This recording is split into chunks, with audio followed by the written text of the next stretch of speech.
Então vamos lá para mais um belíssimo, para quem está vendo, e maravilhoso, sei lá, interessante para quem está ouvindo, Roy Hunters Podcast. Hoje a gente vai falar de um assunto que nos é muito interessante, ou não?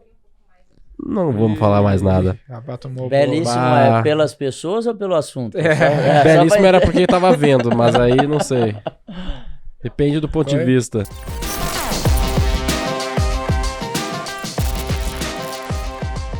Aqui é @Guilherme_Lippert. A minha expectativa para esse episódio é descobrir hacks para ajudar as minhas franqueadoras a venderem muito mais. É isso aí, aqui é @DenerLippert e a minha expectativa para o episódio é fazer com você, que é um franqueador que está ouvindo, chegue em 300 unidades. Boa! Aqui é Leonardo, @Leonardo.castelo. E a minha expectativa aqui para o episódio é entender um pouquinho mais sobre marketing digital para a gente escalar ainda mais os negócios da galera que está assistindo aí. Boa, muito bora bom. lá então. Mais um belíssimo Roy Hunters Podcast para quem está nos assistindo aqui no YouTube, está nos vendo ou vendo algum corte no futuro, e para quem está nos ouvindo também. E hoje vai ser bem interessante que a gente vai falar de uma pauta que a gente gosta muito, é uma pauta mega interessante na V4, porque a gente tá muito acostumado, porque a gente é uma franqueadora, então a gente sabe vender franquia a princípio, né? A gente tem um track record aí, veremos se a gente sabe hoje. E ao mesmo tempo tem vários clientes desse tipo, então a pauta aí vai ser bem interessante. Mas antes, tem uma coisa que eu precisava falar. Você tá sentindo esse cheiro? Cheirinho do nosso belíssimo e cheiroso patrocinador, o pessoal da Minimal, tá ali na tela pra quem tá nos vendo. E dessa vez eu não falhei, dessa vez eu trouxe pro nosso convidado aqui um presentinho da Minimal. Presentinho da Minimal, conhece a Minimal? Caraca, conheço. Pô, conheço, então. Você já tem então, certamente. Eu tenho um brother que só usa isso aqui, cara. O Gui? Você tem 2 brothers agora. Agora já vou virar cliente também. É isso aí, pô. E é muito bom. Eu te dei aí uma preta e uma branca, que são as cores da V4, então a gente tá só dando essas cores aí pra galera também. Mas, de fato, melhor produto que tem. Camiseta básica, não encolhe, não amassa, não desbota, ou pelo menos, né, desbota ao longo do tempo, mas com um tempo muito diferente do que as outras camisetas tradicionais. Então, é pra ser funcional, né? É pra ser funcional, pra você não pensar muito. Cupom ROI20, ROI20, pra você comprar lá com 20% de desconto na sua primeira compra. Boa. Bora então, lá? estamos aqui com o grande Léo Castelo, da 300 Franchise. O cara manja muito sobre franquias, talvez se você já está na área de franquia já ouviu falar, ou deveria. Tem uma porrada de marcas aí no portfólio, tá um tempão na parada. O Brasil é uma das grandes referências em franchise no mundo. E a gente tá aqui para entender um pouquinho o que ele tem feito para vender mais franquias com a internet, que é a grande referência em fazer isso, e como a gente consegue fazer essas franquias também terem sucesso, que é o que importa no fim das contas. Exato. Pô, Léo, seja bem-vindo, obrigado pela tua presença aí, pela oportunidade de a gente ouvir um pouquinho mais. Legal, eu que me sinto honrado de estar aqui com esses feras do marketing digital e das vendas. Pô, adoro esse assunto que a gente vai tocar aqui. E com certeza absoluta, né? Falar sobre franquia é uma coisa que me gera até uma zona de conforto, porque venho dentro desse mercado há 6 anos, mas não é o tempo que eu estou no mercado, é o quanto eu estudei sobre isso. Sim. Cara, viajei muitos locais do mundo tentando entender sobre o mercado de franquia e tenho aqui alguns conceitos. Legal. Para alguns, coisas que eu vou falar aqui, de repente, são legais, e para outros, de repente, vai dar meio um nó na cabeça, porque eu não acredito muito no modelo que vinha sendo tocado aqui no Brasil. Porra, isso aí é polêmico. Hoje quantas franquias tu tem no teu portfólio, só pra galera ter uma noção? A gente bateu 8 mil franquias. 8 mil lojas. 8 mil lojas. Quantas marcas? Entre físicas, micro franquias. São 92 marcas, dentro de 2 conceitos, um de pré-aceleração e um de aceleração de negócios. Nós lideramos 18 segmentos. Então, dessas 92 marcas, 18 são líderes dos seus mercados, escalas que nós trouxemos para elas. E, acima de tudo, aí, um time de execução de vendas de franquia gigantesco. São 550 vendedores. Cara, a gente vai ter muito assunto aqui para falar. Só top. Pra galera sacar, assim, quem não manja, tu é presidente da 300 Franchise? É assim que tu te denomina? CEO? Como é que é? Exato. A 300 Franchise foi fundada por mim e pelo meu irmão, né? E ela é uma hold de franquias, uma aceleradora. Como é que vocês se encaixam assim no mercado? Nós não nos chamamos mais de aceleradora de franquias. Na verdade, tudo aquilo que vocês entenderem e digitarem aí no Google, aceleradora de franquias, veio trazido por nós para o mercado. Até antes da 300 entrar, era chamado expansão de franquias. Quem queria procurar uma empresa para vender franquia chamava, tem alguma expansora, tem alguma empresa de expansão de franquias? E por que nós trouxemos aceleração? Porque nós só entramos nas marcas se nós formos sócios. Top. Então eu pego uma marca e faço ela crescer para que ela crie valuation, para que ela tenha EBITDA. Se fosse fazer um paralelo com o mercado financeiro, seria tipo uma venture builder. Exato. Porque vocês entram com capital e a remuneração, boa parte em equity. Exato. Legal. Esse é o modelo da 300. Só que o que aconteceu? Quando a 300 trouxe essa disrupção para o mercado, e tem algumas informações que são muito relevantes, 83% das marcas do Brasil não tem 50 unidades. Quando você bate um DRE de uma marca, 50 unidades ela não está no ponto de equilíbrio. Então, a franqueadora, tu disse. A franqueadora. Então, o franchise brasileiro, ele passa por uma dor.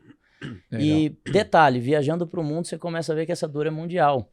Muitos querem entrar no canal de franquias, mas não entendem que franquia nasceu para escalar e escalar rápido. E aí vem a questão que eu falei para vocês do franchising, como ele vinha sendo realizado. Um discurso, e desculpa a terminologia, não sei se a gente pode falar aqui, mas claro, um discurso hipócrita que não funciona, com jogo de interesse por trás.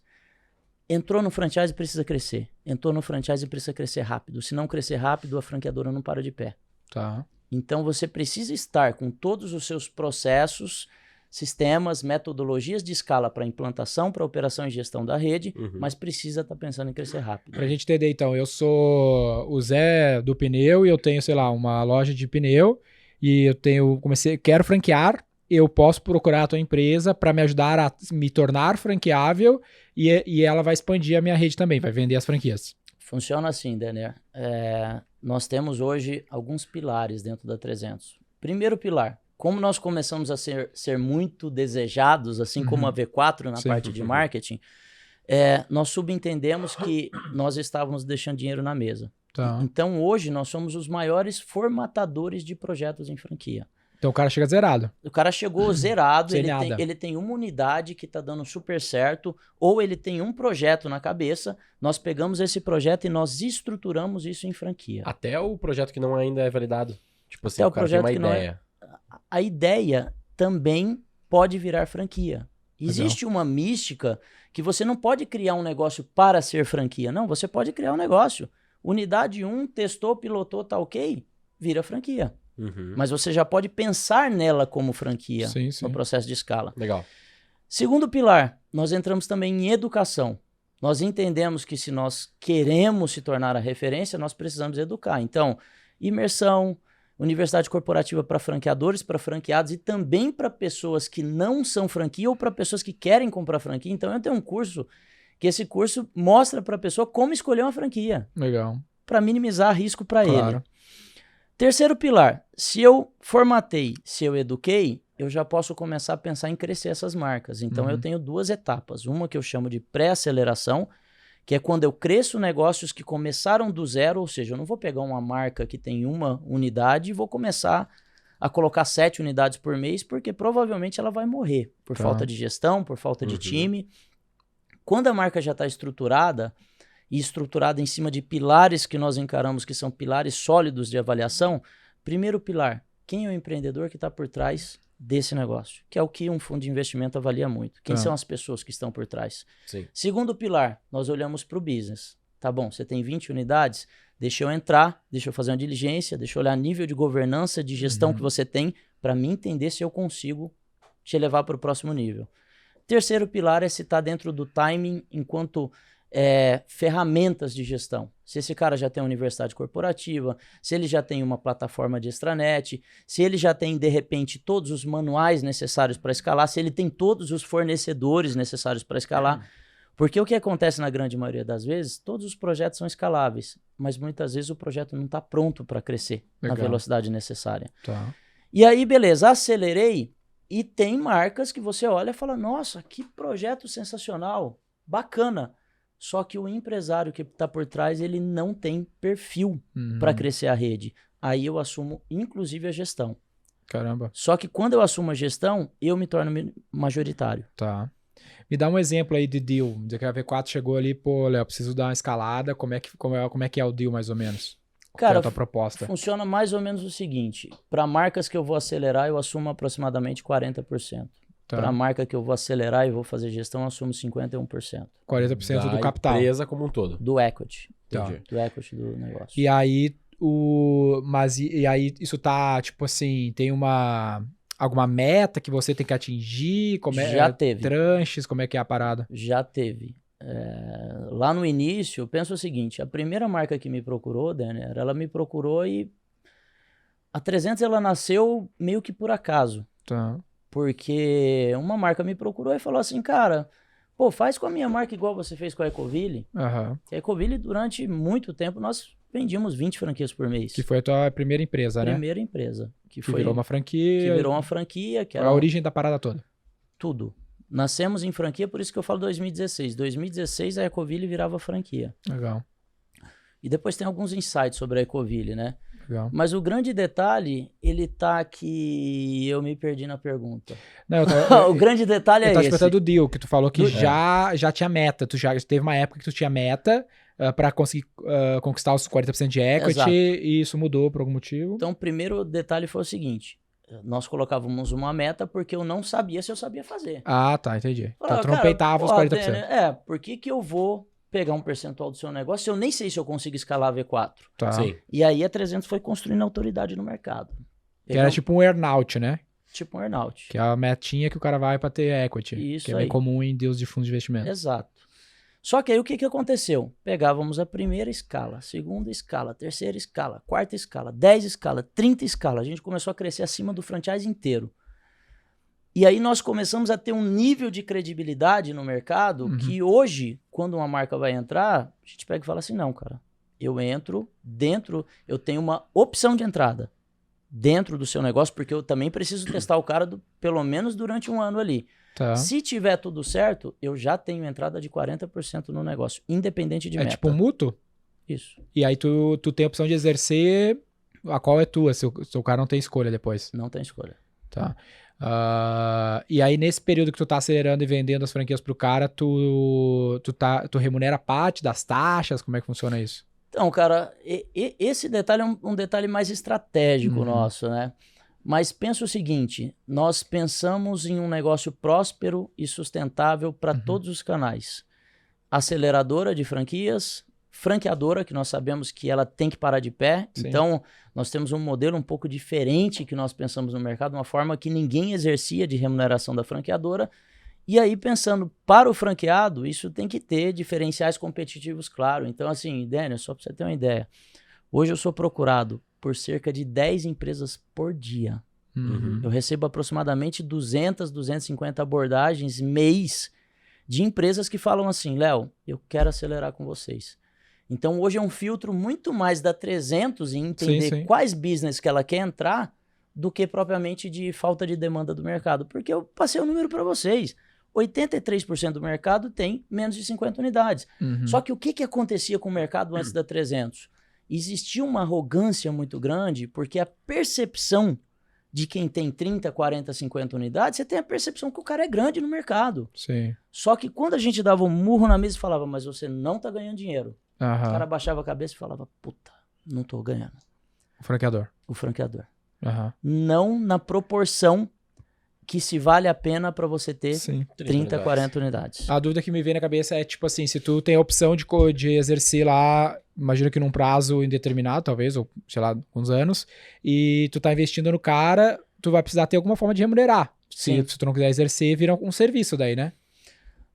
Eu tenho a taxa de franquia como remuneração, mas eu sempre gosto... Tu fica com a taxa. Eu fico com a taxa, Denner, mas até seja legal para esclarecer aqui sobre um processo de aceleração de franquia. A taxa de franquia é algo que não cria valor para a empresa. Pois é, isso é uma dúvida que eu trago. 300 franchises enquanto vendedora de franquia, cara, você não tem recorrência. Sim. Nós criamos a 300 pensando em 3 percepções. E por isso que eu falo para você que toda e qualquer aceleradora de franquia do mercado vai morrer. Sabe por quê? Por isso que tu tá querendo dar uma pivotada até no conceito, né? Talvez eu tô provocando aqui. Por isso que o conceito da 300 é se tornar um ecossistema, onde eu tenho 3 mentalidades, curto, médio e longo prazo. Curto prazo, eu entro e, como conceito de aceleração, pensem que eu queimo dinheiro todos os meses em teste para crescimento. Isso para vender novas franquias. Para vender novas franquias. Então, enquanto eu tô queimando todo o meu caixa aqui, eu sou um fundo. Eu invisto para negócio crescer. Capital de risco aqui. Capital de risco. Eu tô pegando o meu caixa de uma empresa que tem um bom EBITDA para investir no crescimento das empresas. E aí aonde que a parada deveria estar olhando, então, se não é para taxa? Onde é que dá dinheiro? Eu estou olhando aqui para o equity no médio prazo. Tá. Ou seja, no médio prazo eu vou pegar bons projetos e eu vou converter para recorrência, divisão de lucros de sócios mesmo.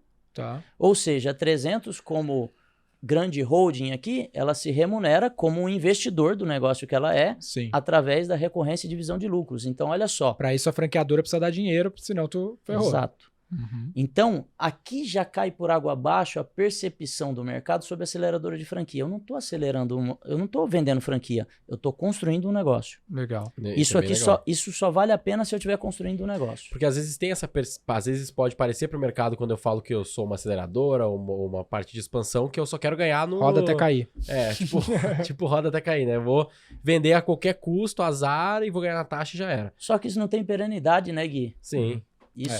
Isso é realmente a mentalidade de curto prazo. Médio prazo, eu vou pegar as marcas que performaram, que tiveram boas metodologias de gestão, apoiadas por nós, que estão começando a dar dinheiro, e eu vou exercer Sim. o poder de sócio. Por exemplo, eu já vi, eu não sei como é que tem os casos aí, se eu tô enviesado, mas eu já vi franqueadores que vendem franquia de algumas maneiras que me parecem esquisitas. Uma delas é no cara, às vezes, não tem royalties, o royalty é muito baixo, o royalty é fixo, e eu fico assim, caralho, mas se o royalty não é, tipo, o meu royalty, por exemplo, é X% da receita do meu franqueado. Sim. Então, pô, eu tô commitment com o resultado do cara. Se o cara não faturar, eu não vou faturar. Aí eu olho pra esses modelos que às vezes o royalty é fixo, ou às vezes nem tem royalty, ou é muito baixo. Eu vejo, cara, tá esquisito. Parece que tem um conflito de interesse, que o cara tá focado em vender a Royalty franquia. fixo é muito estranho. Eu acho muito estranho também. Posso falar para vocês uma coisa? Quando nós avaliamos os negócios, por exemplo, só trazendo alguns insights aqui para a galera que está ouvindo. Já teve marca que me procurou de vender uma franquia para São Paulo e entregar São Paulo inteiro na mão de um franqueado. Uhum. E aí você pega e começa a analisar. Cara, por que o cara fez isso? Falta de conhecimento. É falta de base mesmo. Uhum. Falta de orientação. Ninguém orientou. Por que uma pessoa, de repente, pega um modelo e coloca R$500 de royalty? Porque aí você faz as contas e fala assim, nossa, R$500 de royalty, se eu colocar 100 franquias para dentro, vai dar 50 mil. Um bom diretor de operações de franquia ganha 30. Como que esse negócio para de pé? Aí você faz a pergunta pro cara, ele fala assim, ele não fez conta. Sim, sim. Ele não colocou a parada no DRE. A própria filosofia tá esquisita que tu não tá mais focado em crescer o teu franqueado, porque foda-se, tu vai ganhar a mesma coisa. Exato, tá entendendo? Então, assim, tem muita coisa que acontece no franchising por falta de base. E aí começa a acontecer uma coisa, assim como em todos os mercados. Eu sei que saem pessoas da V4 e se colocam depois no mercado como mega especialista. Sim. Hoje tem vendedor meu que sai da 300 e aí ele vai lá e monta um negócio de formatação de franquia que eu falo assim, cara, o cara nunca operou um varejo. Ele nunca teve uma unidade dele. Ele nunca formatou um projeto como franquia. Como que esse cara tá formatando? É quase um paralelo do vendedor de curso de vender curso, tipo... Exato. E aí você pega e fala assim, porra, o meu processo de formatação é 120 mil. Só que tem o cara que nunca fez nada que vende por 30. Sim. E aí quem for formatado por esse cara aqui, provavelmente vai ter um projeto com uma série de déficits. E aí é onde você começa a ter problema e falta de profissionalismo do mercado. Legal. Hoje, por exemplo, em nível de magnitude, não necessariamente os números exatos, o que traz mais receita pro teu grupo? É as vendas de franquia ou já é royalties? É porque nós avaliamos isso como partes do grupo são BUs diferentes. São BUs diferentes. Nós analisamos como BUs. A BU de venda de franquia, só para você ter uma ideia, Daniel, ela é analisada marca a marca. Tá. Então eu tenho como se fosse um DRE da marca. Sim. Eu tô com a marca X, a marca do Zé da esquina ali. Marca da V4, tô investindo X, voltando Y. Isso. Ela tem que dar ROI, né? O nome do podcast tem que dar aí, ROI. Tá aqui. Se ela não der ROI e eu tenho ali...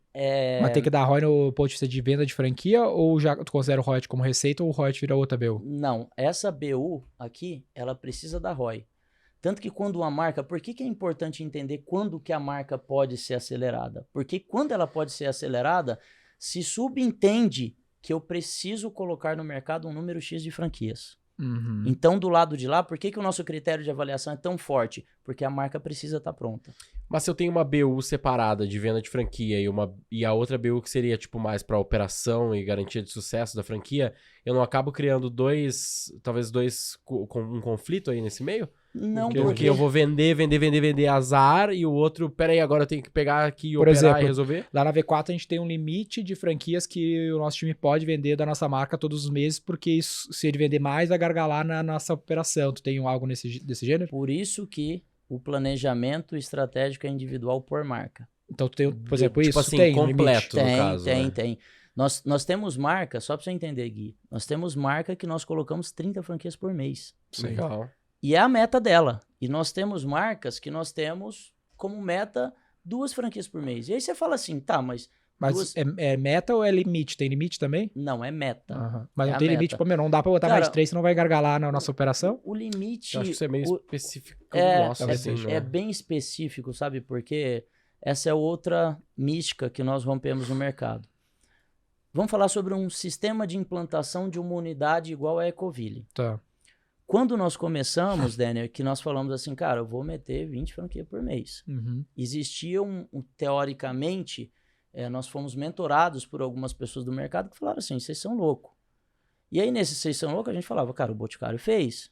Cacau Show esse ano implantou 870 franquias. Em um ano. 2022? É, Caramba. 870. Boticário. Boticário não tem mais espaço físico. Não, qual foi a marca que tu citou que fez isso? Boticário. Ah, foi ela que fez? Boticário durante muito tempo fazia 10, 20 franquias por mês. Muitos anos consecutivos. Ah, legal. E aí, quando nós olhamos e nos balizamos aqui por cima, a gente falou, cara, a gente quer fazer algo parecido. Então, vamos lá, vou pensar num processo de implantação. Divisão de responsabilidades claras aqui entre franqueador e franqueado. Ecoville é um supermercado de produto de limpeza, então tem processos muito claros. Etapa 1, ligação do consultor de implantação, dando as boas-vindas e mostrando implantação da Extranet e implantação da Universidade Corporativa. Faz todos os cursos da Universidade Corporativa. De quem que é essa responsabilidade? Lá. Tá. Avaliar se ele foi bem treinado e se ele foi validado, cá. Tá. Então, olha só, divisão de responsabilidade clara. Estabelecer ponto comercial. Lá procura, aqui valida. Legal. Então, quando a gente olha para esse processo, eu não fico o dia inteiro com o franqueado. Um consultor meu, ele faz uma ligação e ele sabe que esse franqueado aqui, ele está na etapa de hoje e no banco. Hoje o cara vai no banco abrir a conta. Fala, fulano, tudo bom, Gui? Como é que você tá?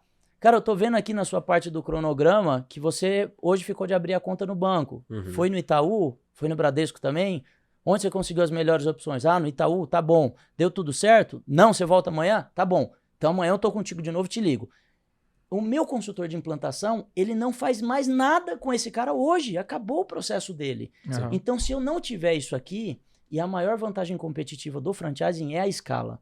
Sim. Um consultor de implantação nosso, ele implanta 40 franquias ao mesmo tempo. Legal. Então ele ligou para esse de cá e o outro aqui está na etapa de fazer a fachada. Ele vai ligar para o cara, tem um fornecedor homologado. Por isso que eu falei que antes de tudo tem que ter a solidez de ter os processos claros, porque quem faz na prática ou é um fornecedor homologado ou é o franqueado e do lado de cá você só monitora. Esse consultor aí, ele dá suporte pro franqueado que já implementou ou uma outra pessoa? É outra pessoa. Legal. Nós separamos internamente, Daniel, sempre nós separamos franquia em algumas etapas. Uhum. E eu falo para vocês, isso aqui não é porque nós trouxemos esse conceito. Venda de franquia não funciona dentro da franqueadora. Não funciona. Por quê? Isso é interessante. Cara, porque são 2 perfis muito distintos. Você conhece o perfil de vendedor e de marketing. Sim, sim. O perfil da pessoa que está operando franquia, ele é um perfil técnico De mais engenheiro, né? e mais engenheiro. Uhum. Coloca um engenheiro do lado de um vendedor, não É. funciona. Raras Funciona. exceções de Raras engenheiros exceções. vendedores. Quer dizer que Exato. isso faz... Daí, por conta disso, faz mais sentido ele ter uma terceirização, um parceiro, algo assim, né? Apartado, porque é muito diferente. É muito Entendi. diferente. Pra mim faz total sentido. Mas eu nem queria trazer isso pra mesa, porque parece que eu tô gosto, puxando né? a sardinha. Não, mas eu vou te Não, dar um faz exemplo sentido. nosso. A gente ajuda várias franqueadoras no seu processo de expansão ali, que contratam a gente pra isso, A gente chama de expansão. como cliente normal da V4. Mas teve um case muito específico, não sei se já te contei esse até, que a gente já contou algumas vezes aqui, que era uma franqueadora que nos contratou para o processo de marketing digital para ela, a gente gerava os leads, que é o basicão do marketing, né? e ela não vendia. E aí ela reclamava dos leads. Aí meu franqueado falou, cara, quer saber? Eu vou montar o time comercial aqui dentro da minha unidade da V4 e vou atender esses leads e tu me paga a comissão. A gente começou a vender 20 franquias por mês pro cara, que não vendia nada. Ele tinha 20 lojas, hoje tá com 250 lojas. Você me contou. Então, e 500 pau cada uma. Mas era bem isso, não rolava dentro do time dele. Isso é o que tira uma marca da mediocridade pro... Ela mudou de patamar. Pô, literalmente, hoje em dia a gente vai eu vou pra hoje alguns lugares... qualquer pessoa conhece a marca. Eu sei qual é. E ela só existe num lugar. Eu vou pra alguns lugares assim que eu falo, nossa, tem uma aqui, que da hora. E tá, tipo assim, montando, recém-finalizando, assim. Tem um detalhe que só pra esclarecer aqui, que a gente na V4 tem um limite de franquias da V4 que a gente vende, mas é uma peculiaridade nossa, mas vale a pena comentar com a audiência, que como a gente tem um lance de garantir receita pro franqueado, por causa que o nosso modelo ele é diferente de uma franquia clássica. Sim. Então, se eu vendo muitas, eu engargalo o meu time de venda de clientes, porque eu preciso alocar clientes no franqueado. Pensa que o nosso franqueado, ele compra lá, paga X mil, e aí a gente fala, olha só, eu vou te garantir X mil de receita por mês em 30 dias, 40 dias, alguma coisa assim. Então, e aí, o seu modelo... tem um limitezinho. É mais um marketplace que uma franquia. O seu modelo, ele tem uma característica que é muito relevante. Ele é um modelo que você precisa de uma mão de obra mais técnica, que é o cara que entende de marketing. Então, nesse caso em específico, você tem um gargalo de pessoas. Realmente, eu colocaria o pé no freio se eu não conseguisse gerar essa demanda que você está falando.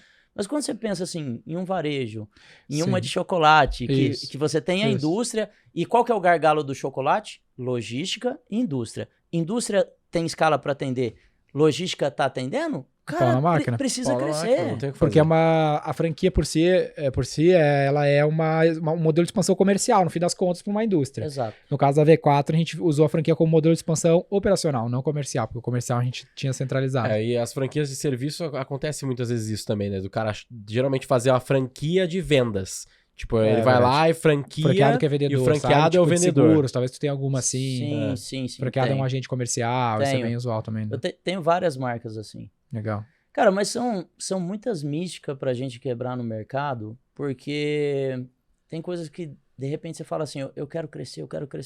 Não é crescer a qualquer custo.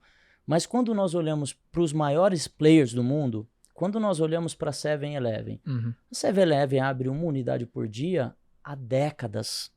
Não é há anos. Sim. Tem décadas que os caras abrem. Eles têm 75 mil unidades. Foda. Quando a gente olha para KFC, para Mac, para Subway... Então, quando nós olhamos para o projeto da 300, foi justamente pensando nas referências mundo. A gente falou, cara, qual problema tem em pensar em fazer igual esses caras fizeram? Total.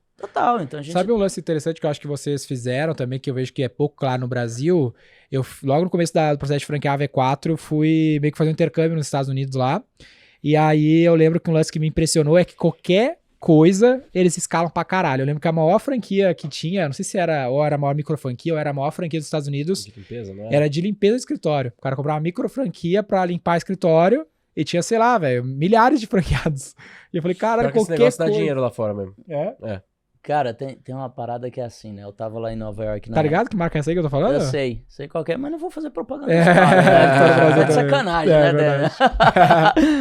E aí eu tava nos Estados Unidos agora e lá é muito comum você ter master franqueado que é muito maior do que um franqueador aqui no Brasil. A própria Arcos Dourados, né? Que opera McDonald's no Brasil. Sim. Ou a Fenza, na Coca-Cola. Tem 1000 e poucas franquias aqui. Tu tem algo, tipo a assim... Arcos Dourados tem capital aberto e a Fenza também tem capital. O franqueado tem capital aberto. É foda. Tu tem um exemplo, assim, pra falar um pouco mais da franqueadora? Tipo, o que seria um exemplo de coisas que a franqueadora tem que fazer pra ter sucesso?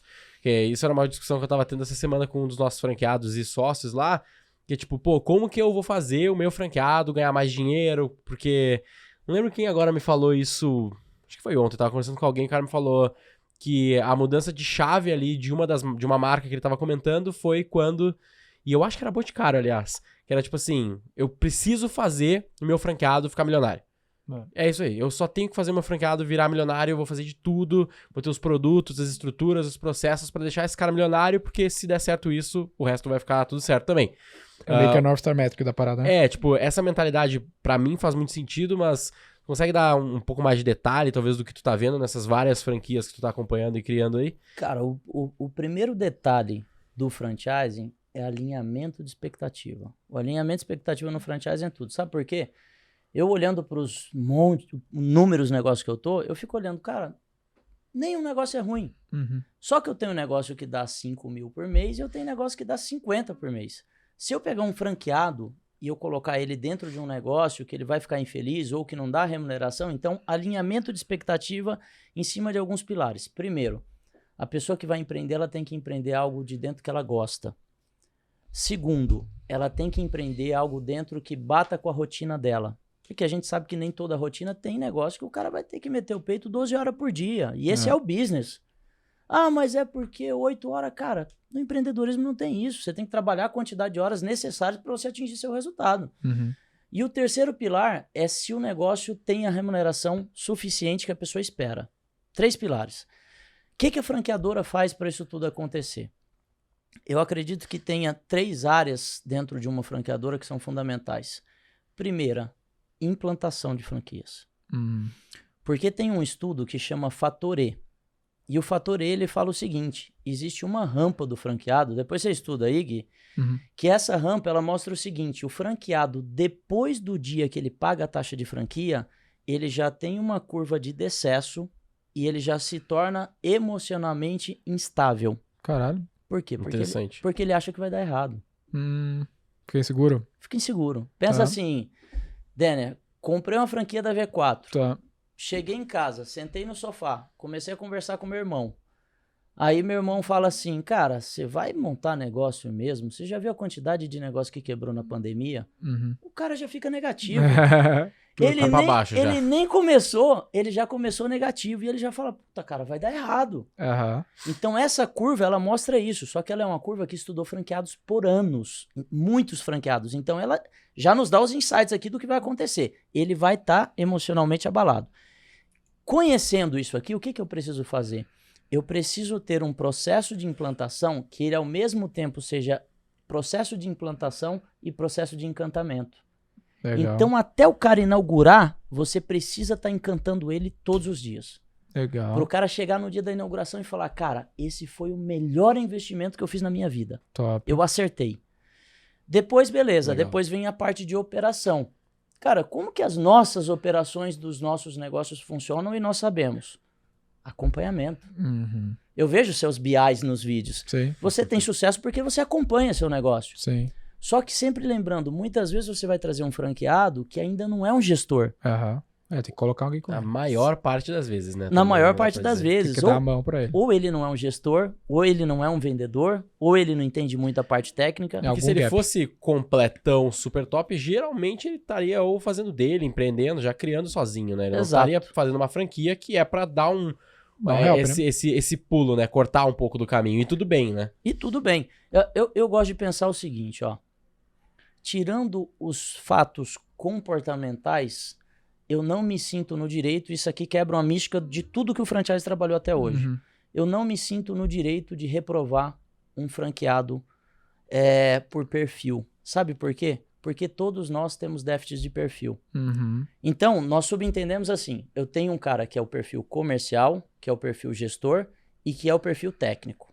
Vamos pensar em V4. O técnico é o cara que já é do marketing digital, exatamente assim. mas talvez ele não saiba vender ou não saiba fazer gestão.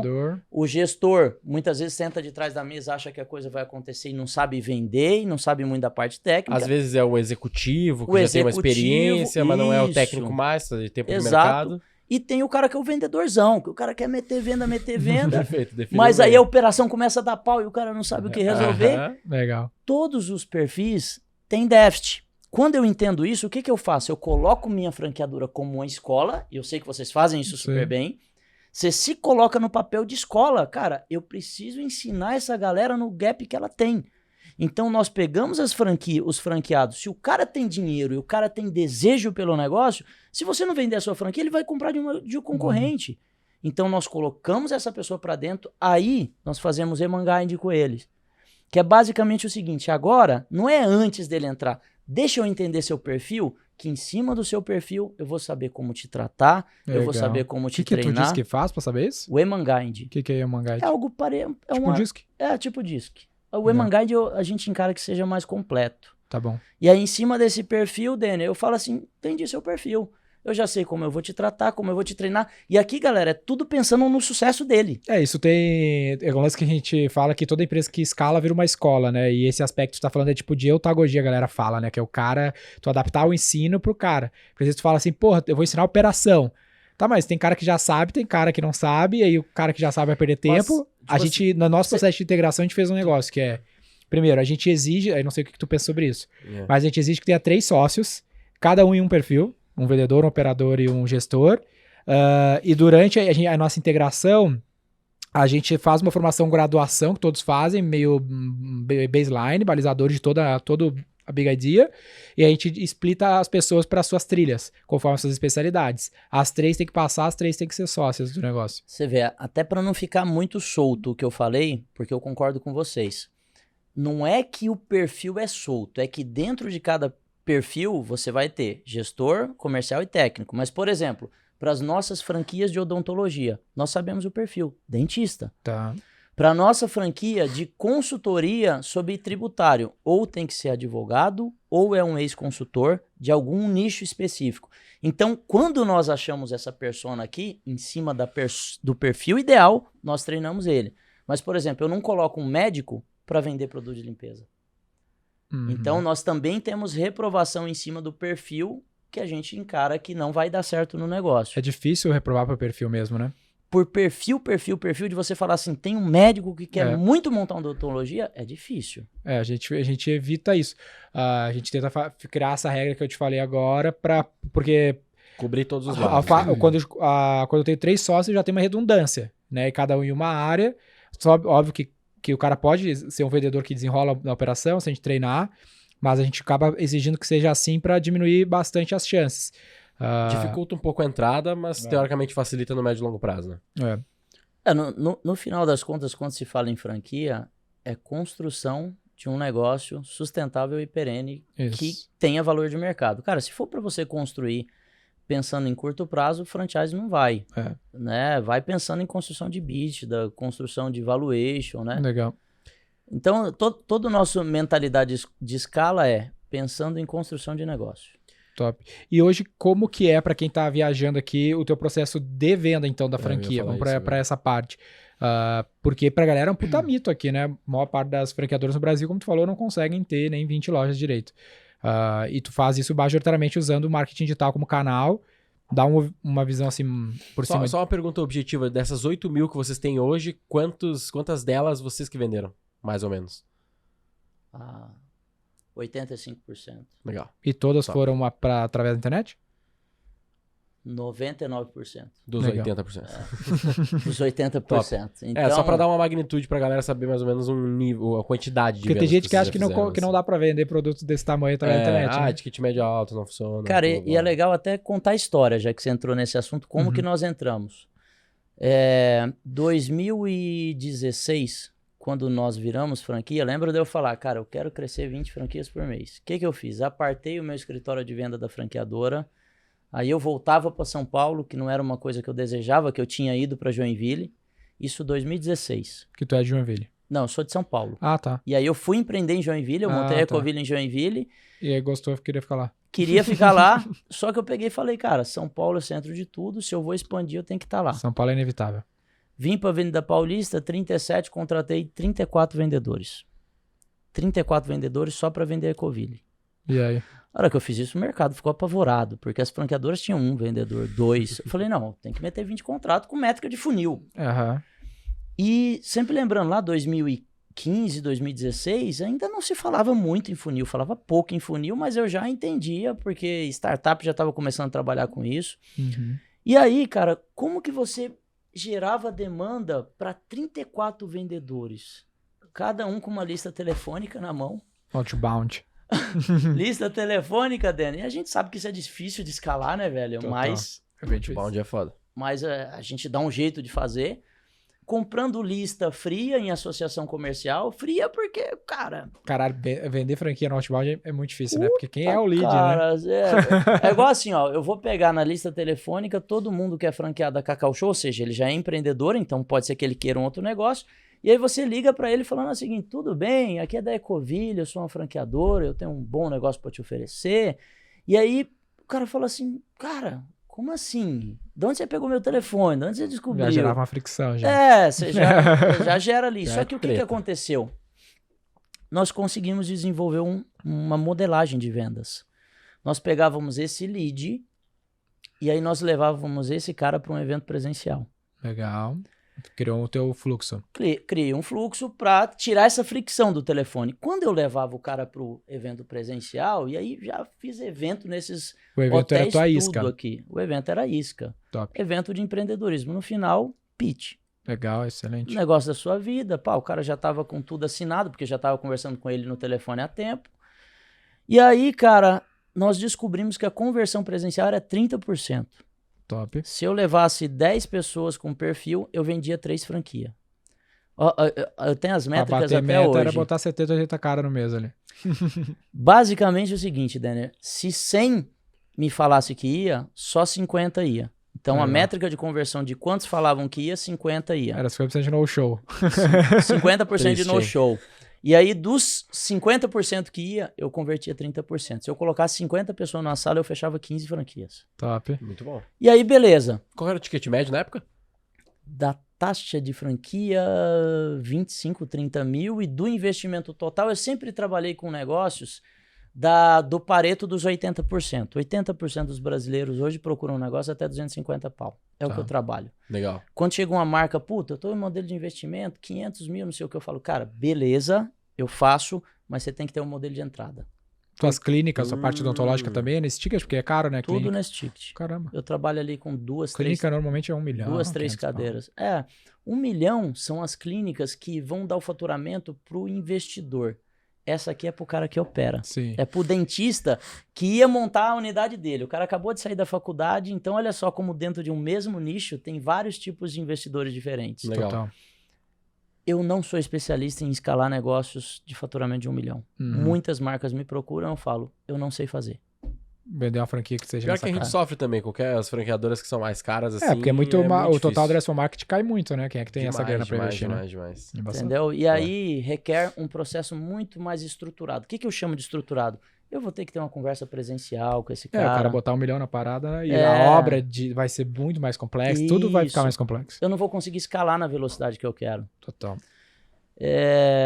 E aí, cara, o que, que a gente tava falando? Tu tava lá fazendo lista, jogando o cara no evento, Isso, joga o vendendo cara no evento, 15 pá. franquia e tudo sem internet ainda. E aí eu precisava de ganhar escala. Só que o meu ganhar escala era, eu preciso crescer time para fazer eventos simultâneos, e isso começou a ficar muito caro. E aí, quando você vai contratando vendedores, o que você acontece? Você acha que vai ganhar escala, você perde escala porque os caras estão em rampa. E aí eu comecei a perder muita margem. Peguei e falei, cara, isso aqui não escala. Isso não escala. Zero do franchising no marketing digital. 2015. Ninguém. Sabe o que é ninguém? Ninguém. E aí a gente contratamos uma agência e falamos assim, cara, vamos buscar esse cara na internet. E a agência começou a pingar investimento de R$1.000, R$2.000. A gente falou, pô, cara... Parece que tem alguma coisa aqui. Lead qualificado, bota 5, aquelas métricas, né? Tá botando e tá saindo embaixo, bota 10, bota 20, bota 30 e a gente foi crescendo o budget. Quando nós crescemos o budget, aí a gente resolveu internalizar isso. Mas isso foi em 2015. E aí, Dani, pensa na dificuldade de internalizar um treco que não era da nossa Não era zona de teu core. conhecimento. E no mercado inteiro era escasso. Puta, cara. E aí começamos a internalizar. Hoje o nosso marketing é interno, mas porque nós começamos isso em 2015. Loucura. Então, são 7 anos fazendo isso e nós trouxemos a jornada inteirinha pro digital. Aí vocês pararam com os eventos, com as prospecção maluca e vamos tudo pro online. Paramos pros eventos, fomos 100% pro online. Para aquilo que você falou, né? Tem gente que tem mística que não dá para vender ticket alto. Cara, depende de como você faz o seu processo. É a jornada, né? A jornada tem que ser uma jornada de muita confiança. Você tem que passar muita credibilidade E pro tem um lance que cliente. vocês fazem com muita maestria, a gente bate muito lá na V4 nos clientes, e a gente fez também, que é o Inside Sales, né, cara? Eu sempre falo, quando eu tô falando de growth, eu falo, galera às vezes tá escutando que o Roy Hunters querendo a ferramenta de, sei lá, de inteligência artificial, e eu falo, as melhores ferramentas entre aspas, que tu vai investir é time de vendas. Se tu tiver um bom time de vendas, isso vai aumentar teu ROI. Se tentar vender automático, cara, e tentar tirar o vendedor da equação, vai ser muito difícil conseguir ter uma relação de LTV sobre CAC decente ali. Sabe que tem uma coisa, Daniel? Uma vez eu tava até avaliando, né? A V4 meio dentro da minha mente assim, eu falei, puta, cara, o Daniel deve sofrer lá. Porque eu sei o nível de qualidade dos vendedores do Brasil. Eu sei o nível de qualidade da galera. E aí eu ficava pensando, cara, o cara gera o lead, às vezes o lead tem qualidade, porque uma vez eu fui para uma turma da BF e os caras me colocaram na parede e falaram, a gente quer entender, não sei o que, eu queria que você falasse um pouco sobre qualidade de lead. Falei, cara, qualidade de lead está diretamente relacionada ao processo de venda e a quem está atendendo. Não ao marketing. Porque, velho, se 70% se 30% dos leads forem bons, já dá graças a Deus. Quer dizer que 70% é ruim, quer dizer que cada 10, 7 é uma merda. Só que o cara morre no sexto, entendeu? Ele tá ligando pro sexto, ele, pô, esses leads são tudo ruim. Sim, cara, mas custou muito mais barato do que tu ligar no outbound pro cara. E a escala é absurda. Velho, eu trabalho com métrica que se eu conseguir qualificar 20% de lead... Tá excelente. Tá excelente. Tá excelente. O problema é que quem não tem conhecimento no marketing digital... Ele acha que ele vai receber 100 lead. Acha que é padaria. Que é padaria. E fala, o 100 lead, não, tem... 70% vai comprar. 50% nem vai atender seu telefone. Aí se você não tem um processo na sua empresa para depois trabalhar um e-mail marketing, para depois trabalhar uma cadência de SMS, etc e tal, o WhatsApp, seja lá o que for, mas a galera não tem isso. Então... sofremos mesmo. É difícil nossa vida, cara. Eu imaginei, porque assim, cara, esse problema aí. Pra mim, qualidade de lead tá relacionada a processo e time. Top. E aí tu tem um dos maiores times de inside sales do Brasil hoje, né? Cara, eu acredito que em venda de franquia seja o maior do mundo. Não, de venda de franquia sem sombra de dúvida. Agora, é legal tocar, cara. A gente entendeu isso São 550 vendedores, falou, 550 vendedores, cara. E tu chegou a replicar esse processo. Só fechando aqui, depois eu te falar esse ponto. Então, hoje, foi o que tu aprendeu ao longo desses anos, tu usa a internet como gerador de demanda para um time de inside sales, ou seja, um time interno lá em Joinville, né? Majoritariamente. Joinville e São Paulo. Majoritariamente em Joinville. Tá, então lá estão dentro do escritório mesmo, atendendo esses leads, tem um processo ali comercial, dividido em algumas etapas, e fecha 100% online. Não tem visita física, não tem reunião presencial, e é deal de 150 a 200 mil reais. É claro que tem aquele franqueado que fala assim, não, eu quero provar o produto. Sim. Cara, fundamental, tá tudo certo. Você tá comprando uma franquia de frango frito, você quer provar, vai provar. Mas é uma etapa do processo. Mas daí o cara vai numa loja perto dele. Isso, tá tudo dentro de casa. Não vai ser um negócio acompanhado, umas coisas assim, não precisa disso. Não requer um vendedor ir lá junto. A gente até acha que não é necessário para que ele não tenha filtro. Cara, vai lá e olha junto com o franqueado. É fundamental para nós. Agora, assim, a jornada, Dené, 100% digital. Top. Tá, e aí a minha pergunta que eu ia te fazer era, esse mesmo fluxo de geração de valor para vender uma franquia, tu chegou a ver ou replicar ele vamos dizer assim, no sellout para fazer o franqueado vender, seja lá numa clínica ou até lá na Ecoville? Então, nós temos modelos de gestão muito diferentes, né? Porque você imagina o seguinte, a geração de demanda para odontologia é completamente diferente da alimentação. Total. Então, assim, alimentação vive do iFood, por exemplo. Na odontologia não tem esse player. Cara, aí você imagina o seguinte, ó, a alimentação hoje tem empresas especialistas em iFood, que é o cara que consegue reposicionar sua marca dentro do iFood, porque no iFood tem muita taxometria, tem muito... O algoritmo do iFood, ele mede basicamente taxometria, ele mede se quando a moto vai lá buscar, você não deixa esperando a moto dele, porque senão ele perde produtividade. Ele mede o quanto o cliente está satisfeito com o restaurante. Por quê? Porque tudo isso vai fazendo você se posicionar. Franquear, né? Só que olha só, o varejista que monta uma franquia é muito específico conforme a região dele. Então, por exemplo, nós franqueadores contratamos consultorias especialistas em iFood para posicionar nossas marcas dentro das inúmeras regiões do Brasil. Esse é um ponto. Só que quando eu vou para odontologia, a dor da odontologia é outra. Sabe qual que é a maior dor da odontologia? No show. Ah, sim. O cliente marca de ir e não vai. Já fiz muito isso. E aí, já fez. Que cara de pau. Assim, eu vou ver se foi numa clínica nossa. Você vai me pagar na saída. Então, a maior dor da odontologia é no show. Então, do lado de cá, nós temos que tratar uma modelagem de gestão para odontologia, para alimentação é outra, para Ecoville, a maior dor da Ecoville é o cliente topar fazer a experimentação, fazer um teste prático Do produto, do produto. que é o material de limpeza. Que é o material de limpeza, porque assim, se ele tem uma dor que é o piso sujo, por exemplo, seu escritório aqui tem uma mancha ali, Uhum. o difícil é o B2B, dentro das inúmeras rotinas dele, ser convencido a falar assim, Denner, você deve ter alguma coisa aí que precisa limpar. Então, dentro do B2B é uma dor, dentro do B2C é outra. Então, cada empresa do franchising, a Tem gente uma forma de fazer. Uma tem uma né? forma de fazer. Não, eu te pergunto isso porque a gente fez vários ciclos desses, né? Esse que tu falou do no-show nas clínicas é bem usual. E das soluções que é bem parecida com a solução que tu deu na venda de franquia, que a melhor solução que a gente viu e aplicou foi, por exemplo, tem muitas, vamos dizer, pega uma marca e tem 100 clínicas franqueadas, né? De dentista, por exemplo. Aí, o que normalmente as franqueadoras fazem, né? Cada dentista, cada clínica tenta montar o seu marketing, né? Contrata sua agência e monta seus vendedores. E aí a gente usou o conceito da franquia muito forte, que é o CSC, né? O Centro de Serviço Compartilhado Sim. de Pré-Vendedores. Então, a marca tem os qualificadores, pré-vendedores, SDRs, vários nomes que tu pode dar. Na prática é um telemarketing, que os leads caem lá, eles marcam para as clínicas, porque se Sim. cada clínica tenta fazer, é aquele mesmo papo que tu falou antes. A clínica não consegue dar cultura de comercial necessária para manter uma performance e um baixo no-show, né? Exato. Cara, assim, ó, por que nós montamos a 300 Gestão? Uhum. Que é justamente para as marcas que não conseguem fazer esse tipo de coisa, nós assumimos a marca para fazer. Legal. Porque sempre lembrando, dentro do nosso modelo, nós trazemos escalas, mas eu sou um sócio minoritário. Então eu não consigo Meter a mão e tudo.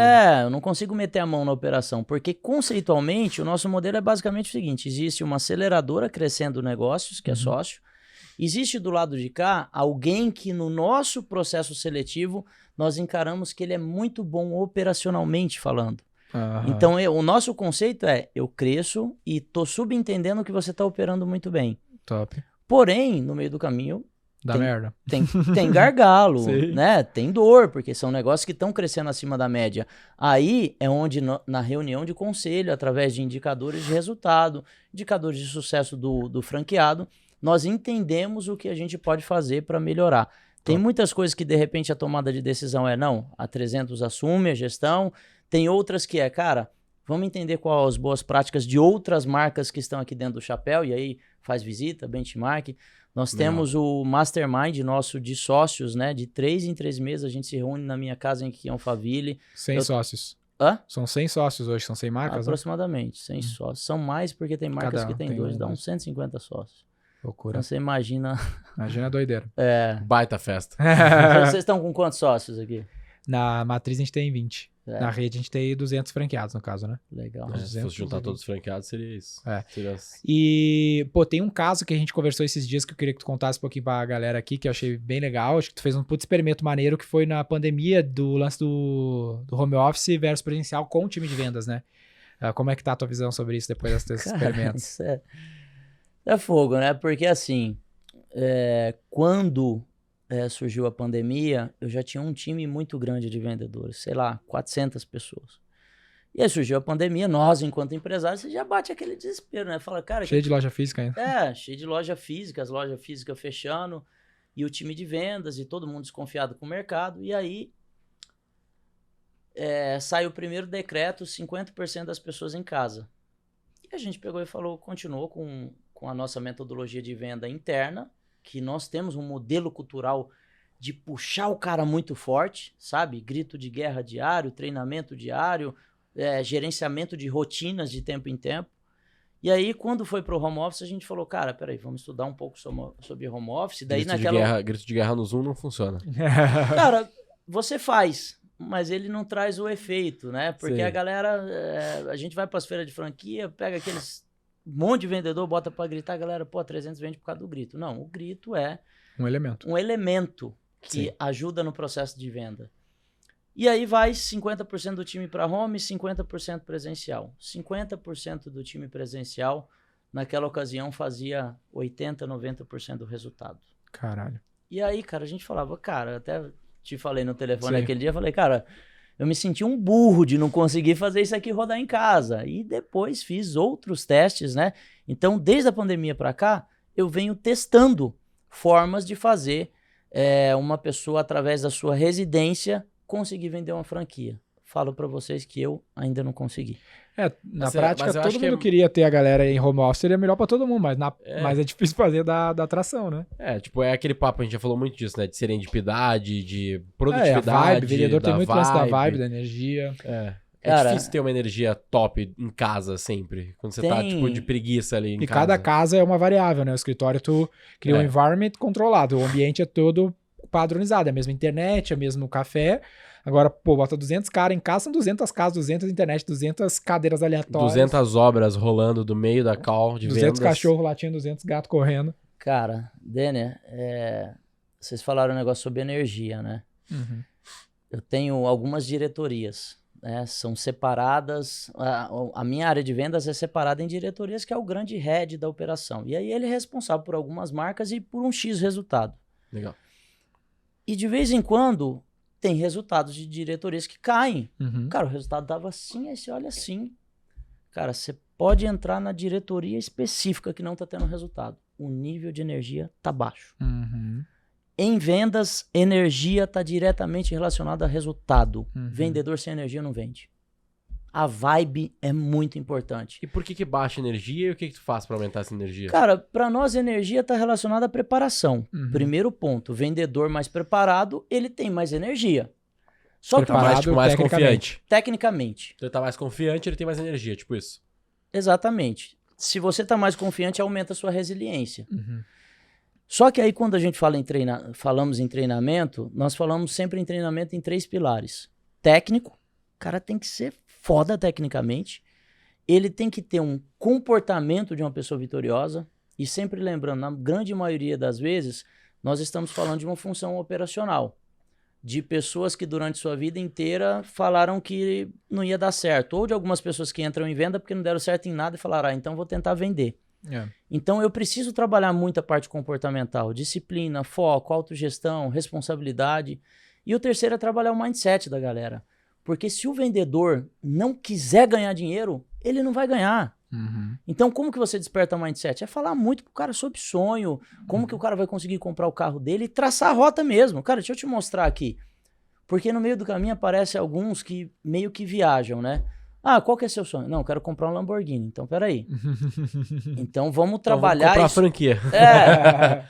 Vamos trabalhar esse sonho, porque aqui... Nessa posição você não vai, mas vamos traçar um plano para você. E quando você traça o plano, você começa a enxergar. Aí começa com o plano. O que você acha de um Uno? Deixa eu só falar uma coisa para vocês, cara, relacionada ao meu filho que eu fiz com ele.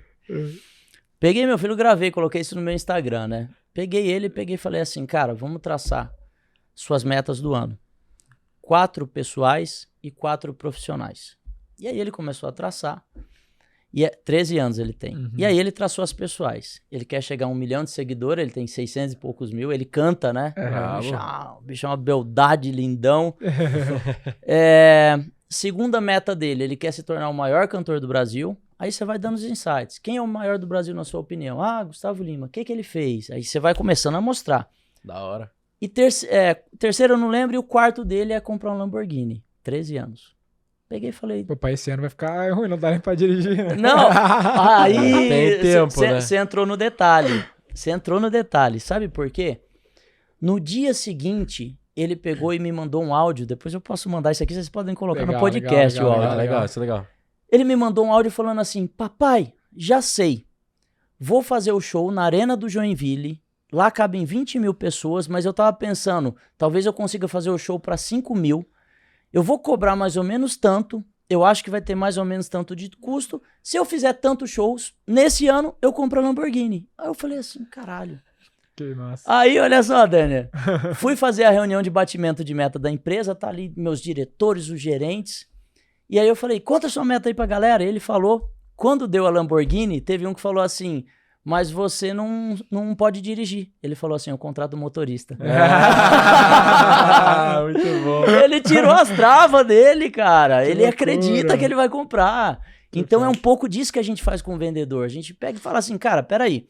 Você tem um sonho, então vamos construir um plano pra essa parada, senão... Que senão é só sonho, né? É, Aí senão é só e sonho. na pior hipótese, é um pouco filosófica a parada, mas na pior hipótese, se ele não conseguir, pelo menos, vamos dizer que ele consiga, que dê tudo errado e ele consiga com 18 anos. Melhor do que ele não tivesse traçado nenhum Exato, objetivo, porque ele teria o exato. Uno com 18 anos daí. Sim. Lembra aquela vez que a gente tava conversando lá em, acho que é Aracaju, Aracaju, né? é. Aracaju.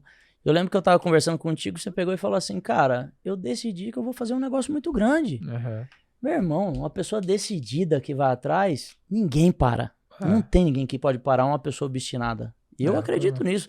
Eu tinha tudo pra dar errado, cara. Eu era um pirueiro vendendo produto de limpeza na rua. Uhum. Apesar de ter toda uma base, cara, eu sou tecnólogo em eletromecânica, tenho formação em engenharia, depois fiz pós-graduação em gestão comercial, mas isso aqui não garante nada de resultado. O que garante resultado em primeiro lugar é a fome que você tem de fazer a parada. Sem nenhuma sombra de dúvidas. A gente fala, no meu livro eu falo de fé, pesquisa e atitude. Cara, tem que ter crença que vai dar, pesquisar o caminho, porque tu vai ter um monte de pontos cegos que tu não faz ideia, mas agir pra trazer esse objetivo. Fé, pesquisa e atitude. pesquisa e atitude. Fé, sonhe, Ah, pesquisa, acredite, atitude, faça. é isso aí. A mesma crença que a minha. Legal. Valeu. Exato. É isso aí, pô. Sensacional. Show. Quer Bateu deixar uma tudo, mensagem? Eu acredito que sim. Tem mais um monte de perguntas de É. AI que a gente tirou aqui. Se quer dar uma olhada, quiser fazer mais alguma, Não, cara. Mas eu acho que tá na hora. pô, Tá top. já com quase uma hora aí de papo, mas sensacional. Muito bom. Dá pra E, falar pô, infinitos, eu né? tenho um ponto pra gente finalizar, na verdade, que tu comentou comigo brevemente. Como é que tá hoje pra uma... Tá mais restritivo, né? Foi mais ou menos isso que a gente falou, de quantas marcas tu quer trazer pra dentro. Como é que tá a sua visão, assim, de plano, forecasting aí, de... O lance tá mais em continuar botando marca pra dentro ou crescer as marcas que já tem? E eu tenho mais uma pergunta depois também. Cara, primeiro detalhe assim, né, Denner? 3 anos e meio de 300. Então, nós crescemos em 3 anos e meio para 90 marcas. Então, isso nos deu uma base intelectual do modelo de business que funciona e não funciona. Foda. Infelizmente, quando chegam algumas marcas para nós hoje, eu preciso dar o feedback pro cara. Uhum. Seu negócio não é legal. Uhum. Ele não vai escalar no franchise. Por isso e por isso e por isso. Uhum. Então, assim, quando nós vemos que o negócio não é um negócio legal, já é feedback pro cara de cara. E se ele entender isso como presente, pode ser que ele pare de perder tempo na jornada dele. Segundo pilar, por que nós precisamos ser restritivo? Porque eu preciso escalar com o máximo de segurança possível. Porque tem uma coisa envolvida nisso tudo que é nosso nome. Claro. Cara, pode dar merda? É claro que pode dar merda em alguma coisa no meio do caminho. Mas se tem uma coisa que nós construímos em 15 anos empreendendo, foi credibilidade. Uhum. Tem muitas vezes que tem algum franqueado que tá em dúvida, sabe? O cara tá meio só precisando daquele apoio. Cara, eu mando um vídeo pro cara. Uhum. E o cara fala, puta, cara, o Léo que me mandou o vídeo, eu vou entrar nessa parada porque ele tá junto. Então nós conseguimos construir isso. E quando você constrói esse tipo de coisa, você tem que ser cada vez mais seletivo. Uhum. Então eu sou hoje mais seletivo com o tempo que eu posso aplicar nas coisas. E eu não consigo trazer uma infinidade de marcas para isso. Então, os critérios hoje, a barra é mais ou menos o seguinte, né? De cada 10 marcas qualificadas, uma é aprovada. Qualificada. Uhum. Pensa que a cada 100 tá entrando uma. Uhum. Só que algumas acabam entrando para outra etapa, né? O cara procurou, vai para formatar, o cara procurou, recebeu um feedback, tá procurando melhorar o modelo de negócio. O cara procurou e recebeu o feedback, cara, acho que o seu canal não é franquia. O cara procurou, tem qualidade. Cara, agora peraí. Deixa eu fazer SWOT, deixa eu analisar o mercado, deixa eu analisar seu time, deixa eu fazer uma diligência na sua franquia. Tá tudo certo? Vou entrar. Nós não queremos entrar em nenhum pepininho. O cara tá querendo entrar dentro da 300 para resolver um pepino dele. Não é o viés nosso. Legal. Não precisa mais também, Não né? precisa. É um negócio que escala. Não precisa assumir mais tanto risco, essa é a ideia. Exato. E por que se chama 300 Franchising? Pô, legal. Boa pergunta, né? É uma pergunta Legal, pra finalizar, cara. né? Legal e é uma pergunta bacana, sabe por quê? Todo mundo acha que é por causa do filme.